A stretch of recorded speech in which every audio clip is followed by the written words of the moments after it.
গুলি করবে। জি। আর হেলিকপ্টার মানে কয়েক জায়গায় তাহলে কিছু ছবি দেখে পাকড়াও করা যায় না রাতের মধ্যে? সবগুলিকে অ্যারেস্ট করতে বলছি রাত্রে। হ্যাঁ, পাকড়াও করলে ওদের না, ওটা বলা হয়, ওটা র্যাব, জিএফআই সবাইকে বলা হচ্ছে যে যেখান থেকে টিকাটা পারবো ধরে ফেলবে, জি। ওটা বলা হয়। আর যেখানে গ্যাদারিং দেখবে সেখানে ওই উপর থেকে, এখন উপর থেকে করা হচ্ছে, অলরেডি শুরু হচ্ছে কয়েকটা জায়গায় কমে গেছে। মোহাম্মদপুর থানার দিকে মনে হয় যাচ্ছে একটা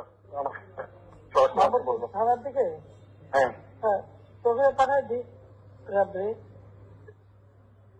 জি। তবে আপনার নির্দেশনা লাগবে, উনি এখনো আমার নির্দেশনা দেওয়া আছে, ওপেন নির্দেশনা দিয়ে দিচ্ছে এখন। এখন লেখা নেবেন ব্যবহার করবে, যেখানে পাবে সেটা গুলি করবে।